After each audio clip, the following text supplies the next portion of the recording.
Magandang araw sa inyong lahat. Ako si Jocelyn. Balitang-balita ang pagkakadeport sa mga Filipino seafarers na nandito po sa Amerika. Sila po ay may hawak na visas, C or D visas po ang hawak nila at sila po ay dineport dahil daw meron silang nakomit na crime. So according to the Customs and Border Protection, sila po ay dineport kaagad sa Pilipinas dahil sa crime na ito. Ayon sa balita, ang crime na nakomit ng mga Pinoy seafarers ay child pornography.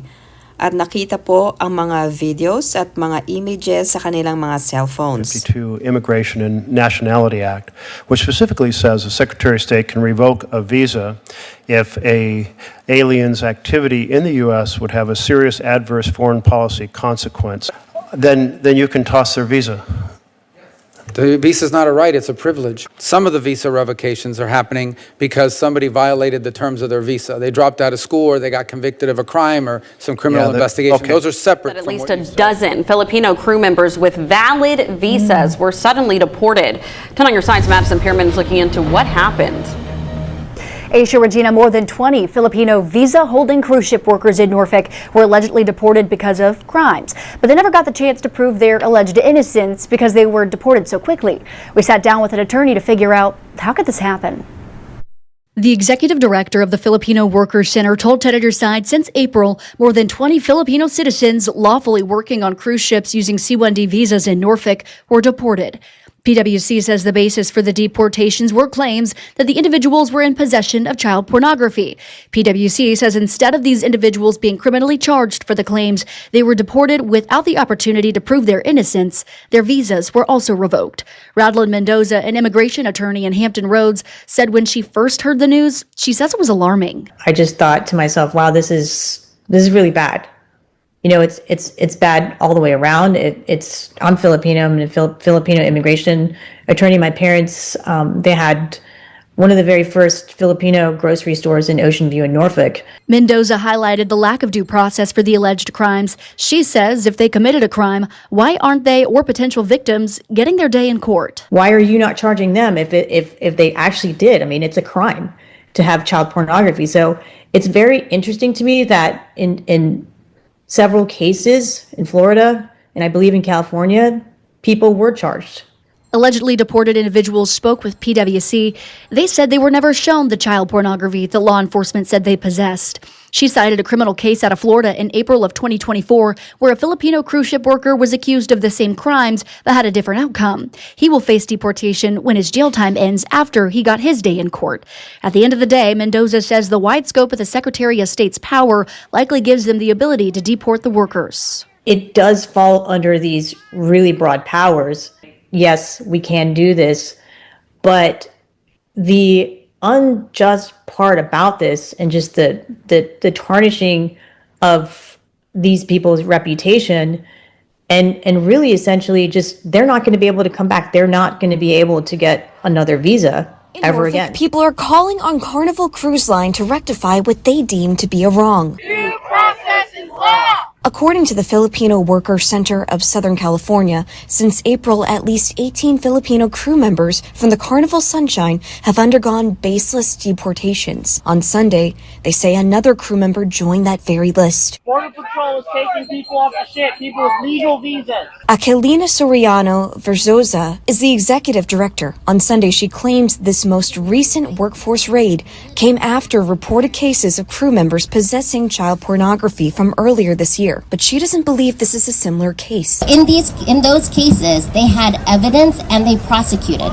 So the individuals are serving time, like 5 years for the charge, and their visas are being canceled on that basis. But that is not what's happening with overwhelmingly, what's happening here. None of the workers on the Carnival Sunshine cruise have been charged with anything. Aquilina says these crew members have no support here in the U.S. Because their families are not here. Their families are in the Philippines or India or wherever their home countries are, and so they didn't have anyone to reach out to when this was happening as well. The group says they want the cruise line to come to the rescue of their crew members. They really benefit from these workers. They should be protecting the workers.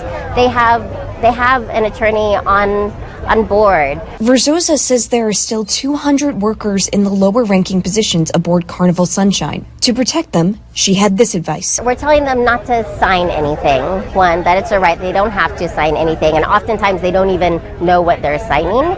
It's not being explained to them, and that they should ask for legal counsel. While Verzosa has to return home to California, there is a plan to help the crew members. We're building this local coalition that's also going to be on an ongoing basis, supporting the workers.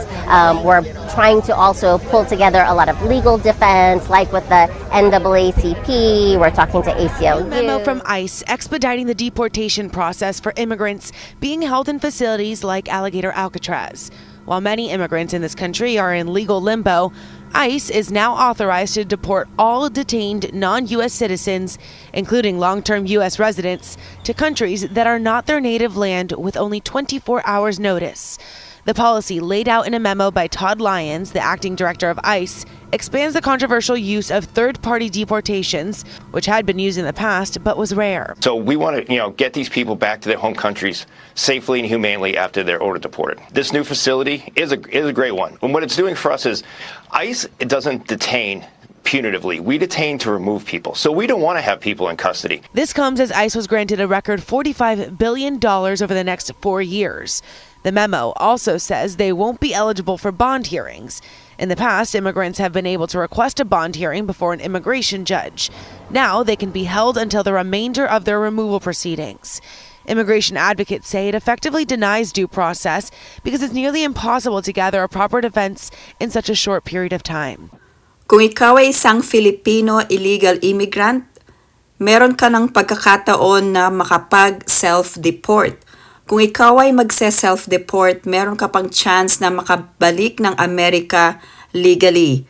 So ito pong CBP Home, ito po yung app na ginamit ng Biden administration na mag-allow ng illegal immigrants na makarating sa Amerika. Ngayon, unang-una, i-download mo ang app at piliin ang departing traveler. At iselect nyo po ang language. Pangalawa ay isubmit ang intent to depart. Sa portion na ito ay kukuhanan ng inyong litrato or inyong photo at ipaprocess ang inyong biographical information. I-follow lang po ang instruction sa pagte-take ng picture. At pang-apat ay i-fill out ang mandatory biographical information kasama na po ang phone number. At meron pong mga additional questions at kailangan po ay mag-provide kayo ng yes or no response kung kayo ay merong enough money to depart the US or a valid and expired Philippine passport. So, i-answer nyo lang po ang mga katanungang ito at i-submit. Kapag na-submit na po ito, makaka-receive kayo ng successful submission notification. So, ito po ang paraan ng pag-self-deport. I-download lang po ang app na ito sa inyong phone. The Biden administration exploited the CBP-1 app to allow more than 1 million aliens to illegally enter the United States. Now my administration is launching the CBP Home app to give people in our country illegally an easy way to leave now and self-deport voluntarily. If they do, they could potentially have the opportunity to return legally at some point in the future. But if they do not avail themselves of this opportunity, then they will be found, they will be deported, and they will never be admitted again to the United States ever again. You're never coming in. Using the CBP Home app to leave the United States voluntarily is the safest option for illegal aliens and our law enforcement. It also saves the U.S. taxpayer dollars and valuable CBP and ICE resources. And all of those resources are necessary to focus on dangerous criminal aliens, and that's what we're focused on.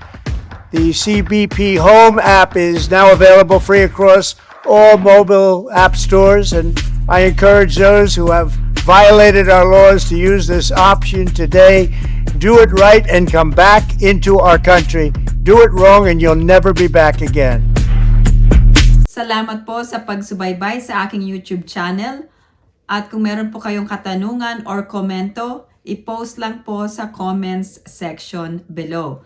Salamat po sa lahat. I hope everyone is staying safe and have a great day.